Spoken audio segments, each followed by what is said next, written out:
Halo teman-teman. Perdana Menteri Hongaria Viktor Orbán pernah mengatakan kepada Uni Eropa, sanksi ekonomi terhadap Rusia. Pada awalnya saya pikir, UE menembak dirinya sendiri di kaki, tetapi sekarang jelas bahwa kami telah menembak diri kami sendiri di paru-paru. Dan megap-megap.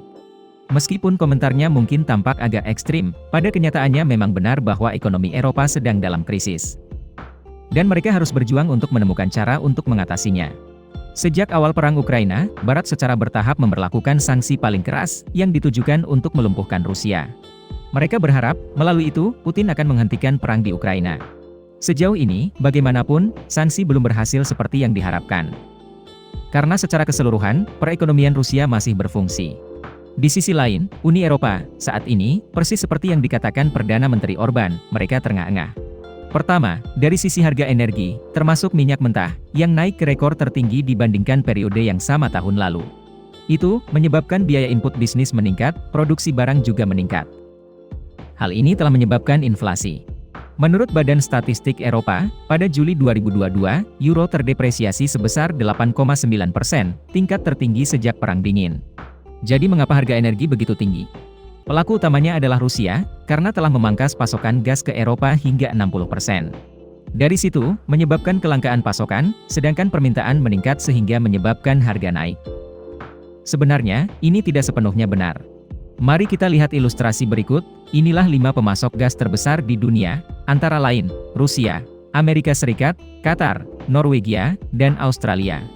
Jika Rusia memotong ekspor, negara-negara yang tersisa dapat meningkatkan produksi, sebagai kompensasi. Namun, mereka tidak melakukannya dan mereka tidak bodoh untuk melakukannya. Alih-alih menghabiskan waktu untuk meningkatkan produksi, menghabiskan cadangan, mereka secara bersamaan menaikkan harga untuk menghasilkan lebih banyak keuntungan. Jika seandainya mereka meningkatkan output karena kebaikan, masih ada masalah lain. Untuk pengiriman melalui laut, gas alam harus dicairkan, yang biasa disebut LNG. Ketika tiba di pelabuhan-pelabuhan di Eropa, mereka harus memiliki sistem terminal untuk menerimanya. Dan tangki, untuk penyimpanan pada suhu minus 160 derajat Celcius, LNG kemudian akan diubah kembali menjadi gas, untuk didistribusikan ke rumah tangga. Masalahnya, Eropa memiliki banyak stasiun untuk diterima. Tetapi sistem pipa penghubung tidak tersedia. Mereka membutuhkan setidaknya beberapa tahun untuk menyelesaikan dan banyak miliaran dolar untuk membangun. Jika Rusia tiba-tiba memotong pasokan gas sepenuhnya, ketika musim dingin tiba, Eropa akan benar-benar membeku. Dan yang lebih parah, ekonomi akan runtuh. Tahun ini, harga gas di Amerika Serikat telah meningkat sebesar 37%. Di Inggris 142% dan di Uni Eropa 144%. Pada akhirnya hanya rakyat yang harus menderita. Sekarang musim dingin mendekat, sangat mungkin bahwa Eropa tidak memiliki cadangan gas yang cukup. Banyak rumah tangga telah beralih ke sumber energi alternatif lain, terutama produk minyak. Itu berkontribusi pada harga barang ini juga meningkat. Dengan permintaan minyak yang meledak setelah pandemi, sementara produksi OPEC tidak mengikuti, atau sengaja tidak ingin memenuhi. Harga minyak mentah Brent, minyak standar global mempertahankan tingkat tinggi. Dengan rata-rata lebih dari $100 per barel selama sebulan terakhir. Harga rata-rata pada tahun 2021 adalah $70. Selain itu, pada bulan Juni, Uni Eropa secara resmi menyetujui embargo minyak, bagian dari paket ke-6 sanksi yang dikenakan pada Moskow. Dengan demikian, sebagian besar anggota akan memiliki jangka waktu 6 bulan untuk berhenti mengimpor minyak mentah Rusia, dan 8 bulan untuk semua produk minyak lainnya. Dengan tekanan seperti itu, serta tidak adanya komitmen untuk meningkatkan produksi dari OPEC, harga minyak akan sulit turun dengan cepat ke level rata-rata dibandingkan tahun sebelumnya. Seperti disebutkan di atas, harga energi yang tinggi adalah penyebab utama inflasi di Eropa dan di seluruh dunia. Saat ini, harga barang elektronik di UE telah meningkat rata-rata 36%.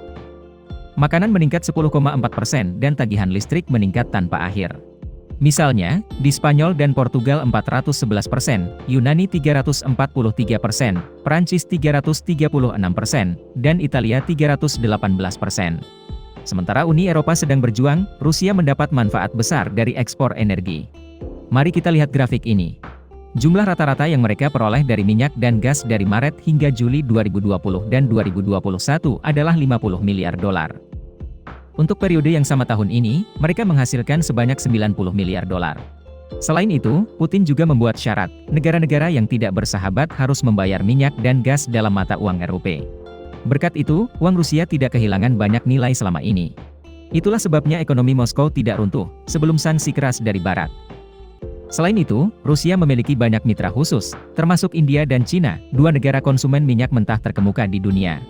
Mereka telah meningkatkan kapasitas operasi pabrik untuk mengimpor lebih banyak, berkontribusi untuk membantu Rusia mengimbangi hilangnya pendapatan dari pemotongan ke Eropa. Hal ini membuat marah dunia Barat. Selama konferensi baru-baru ini, para pemimpin Eropa menekan dan mengkritik India.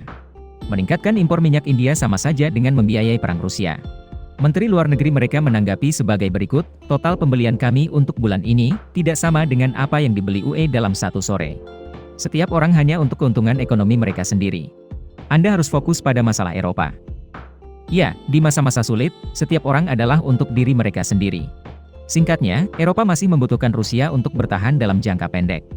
Untuk jangka panjang, Moskow tentu akan menghadapi banyak kesulitan. Negara naik atau turun, berkat para pemimpinnya. Video berakhir di sini. Terima kasih semua untuk menonton dan menyukainya. Jika menurut Anda videonya bermanfaat, beri kami suka dan berlangganan saluran untuk mendukung kami. Sampai jumpa dan sampai jumpa lagi.